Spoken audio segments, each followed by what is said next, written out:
Bonjour Monsieur Calabi, permettez-moi tout d'abord de me présenter. Je m'appelle Félix et je suis actuellement en qui collaboration de terre. contribue au développement des États membres. La légitime défense.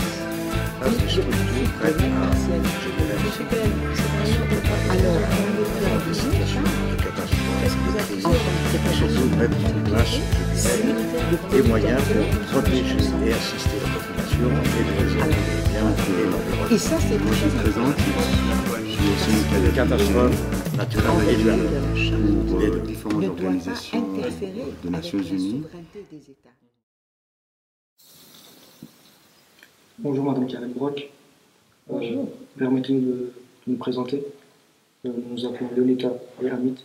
Nous enseignons actuellement dans le cycle d'orientation du renard. Et c'est un plaisir de vous rencontrer aujourd'hui. C'est une première question. Pourquoi les gens fuient-ils leur pays?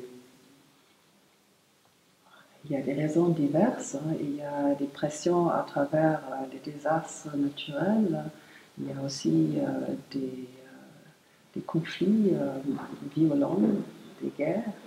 Mais il y a aussi un bon nombre qui fuient parce qu'ils sont discriminés, parce qu'ils voient chez eux, en fait, la discrimination d'un certain groupe ethnique dont ils appartiennent. Et bon, il y a tout un des raisons très diverses qui font pression pour se déplacer, parfois de force, parfois en quelque sorte volontaire, mais toujours il y a des pressions derrière. Que pensez-vous du flux de réfugiés qui arrivent en Europe? Est-ce que ça aura un impact sur la Suisse? En fait, la Suisse a une grande tradition humanitaire et a signé cette convention de Genève, a sa propre législation sur l'accueil des réfugiés et a une institution qui traite avec les demandes d'asile. C'est un des pays importants en Europe pour l'accueil, en effet. Surtout aussi pour la réinstallation, parce qu'il y a des réfugiés qui arrivent dans d'autres pays et qui ont de la peine de s'intégrer dans ces pays-là. Et la Suisse est parmi ceux qui, en fait, réinstallent ce genre de gens. Le problème se trouve, en fait, pour l'accueil aux frontières. Il faut parvenir à la Suisse. Comment on y arrive? Par avion, parfois, à travers la frontière avec l'Italie. Et là, il y a un accueil immédiat qui doit être fait. Et l'accueil dans le système d'asile. On parle là de certaines difficultés et certaines lenteurs parfois. On va voir. Mais je crois que la Suisse, comme d'autres pays en Europe, font de leur mieux, on dirait, pour répondre. Okay. Mais pourquoi la Suisse n'ouvre pas toujours ses portes aux réfugiés? La Suisse ouvre les portes, mais je crois qu'on parle d'un problème de l'Europe entière. La Suisse fait partie de l'espace Schengen de l'Europe. Et à travers là, suit aussi les règlements européens. C'est-à-dire quand les gens arrivent à la frontière,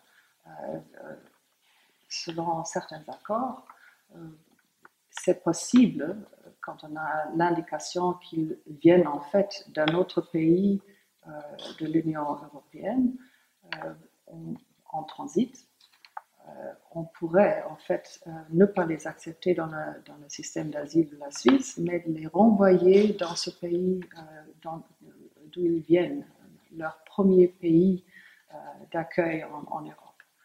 Et c'est pour ça qu'on a l'impression qu'on n'accueille pas les gens à la frontière. Il y a ces règlements européens qui donnent cette impression. Quelle mission faisiez-vous lorsque vous travailliez pour le Haut Commissariat des Nations Unies pour les réfugiés?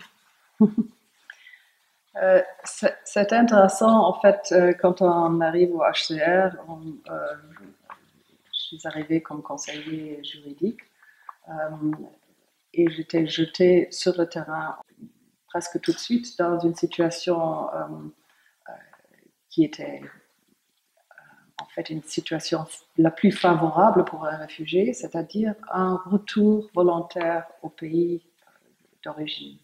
Et c'était en Afrique. Et à travers là, j'ai vu à quel point les réfugiés qui se sont réfugiés, même s'ils se sont bien sentis dans leur pays d'accueil, veulent avant tout rentrer chez eux quand la situation est meilleure. Comment pourrions-nous aider les réfugiés en tant que citoyens? En tant que citoyen, vous dites la Suisse n'ouvre pas ses portes. Bon, la Suisse ouvre ses portes et il y a un bon nombre de réfugiés qui se trouvent en Suisse et qui cherchent à ce moment-là, et ça c'est un grand défi, qui cherchent à s'intégrer dans ce pays, dans le marché du travail, de façon sociale. Et on a besoin de tous les citoyens et des citoyens de tous les âges, je dirais, qui pourraient soutenir ce système d'intégration. Ça veut dire il y a des maisons où logent ces réfugiés qui sont nouvellement arrivés. Ils ont besoin de peut-être apprendre le français. Peut-être ils ont besoin de savoir où aller pour chercher ce dont ils ont besoin. Et je pense qu'il y a toujours un petit travail à faire pour les accueillir, pour les prendre d'autres enfants réfugiés par là-bas, pour dire, voilà, maintenant on s'assoit ensemble pour apprendre le français, par exemple. Madame Karenbroek, nous vous remercions d'avoir répondu à nos questions. Je vous remercie et je vous souhaite en fait une bonne continuation du travail pour les réfugiés. Merci. Merci.